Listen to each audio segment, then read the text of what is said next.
talked about him and Justin being the quickest guys off the ball. Yeah. Did you guys write that? Yeah. Thanks. Because they must have, you know. So, you think I was quick then? You watch now. You know. Well, we've got to go off on the count. But, you know, I thought JB did some good things. He's a young guy playing a tough position. These ends, as we head into Big Ten play, are going to be good ones. And, you know, but he's got to progress, as does Mike, as does Andrew. You know, we've probably still, in our minds, are thinking that, okay, that Corey Lindsley and Marcus Hall may redshirt, but, you know, we'll just have to keep playing along because we think that they can be contributors as we go. But, you know, they've got to keep getting better. It sure helps to be good at tackle. Jim, do you bring up what the game 2 years ago over here? And you know, I think for the people that were a part of it, you know, it's relevant, and for the people that weren't a part of it, you know, if you bring it up, they might not have even known it happened.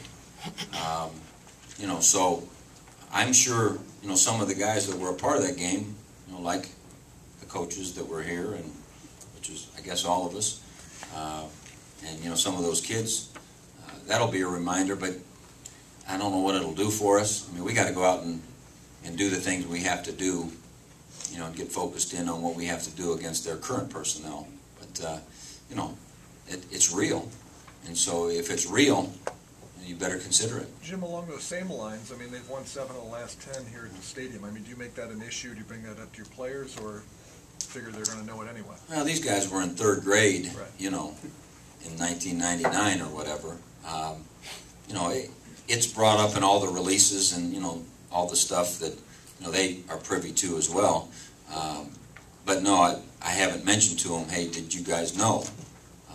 We have talked about the fact that it's a long rivalry. It's for the Yellow Buck. The last 18 meetings, each team's won 9. I mean, those things are, you know, it's a long-standing rivalry, and but haven't really brought that one up about the stadium. Did Jordan Hall impress you in his late game running there, and how much will that earn him more playing time? You know, Jordan's been impressive since he's been here. He's a hard-nosed kid, studies the game, has done well running the football every chance he's gotten. So, you know, now that we've seen him in a game, obviously it makes it easier to put him into a game. But no, he's going to be a good player. He's a tough kid. You mentioned Barry along the same lines. Just where his status is, he missed some practice. You know, I'm not sure that he'll be ready this week. Just ready to go full speed. And then you're 4 or 5 games into it now. Do you contemplate not playing him at all, or just as needed? Or you know, I guess you cross that bridge when he's healthy, and according to how your health is, you know, if you've got 3 or 4 guys that you think, you know, you got obviously Boom and Brandon Sane and Marcus Williams and Jordan Hall. So, you know, if you feel like you're solid with that and you can redshirt them, or if all of a sudden we need, you know, a little help there. But Jamal's going to be a good player too. I like both those guys. Some other parts of your run game, I guess Boom in particular, his yards per carry average isn't great so far. Are the holes not there? Is he not finding the holes? The rest of your run game outside those freshmen, what do you think so far? You know, I thought Boom had a couple chances last week where he just got shoestringed, and, you know, you could just see where he might, you know, pop it. And all you need is to pop one, and all of a sudden your yards per carry is totally skewed. I haven't seen his grade and so forth as being anything less than excellent. I mean, he's where he's supposed to be. He has been called upon at times when it was loaded up in there. But he's, you know, not unlike someone asked, well, was that good for Terrell to pop that long one to start the game Saturday? That's what a running back needs. You know, go hit one for about 27, and all of a sudden, you know, you get a little bit of that momentum going. But no, Boom will be fine. Jim, could you kind of compare and contrast the 2 quarterbacks, the development track that Juice has followed, somewhat similar, very athletic quarterback, and where Terrell is? Well, you know, I think the reality for any quarterback, those 2 in particular you bring up, is that that's a tough position. And especially when you get put in there, and you know, it's a little bit of on-the-job training.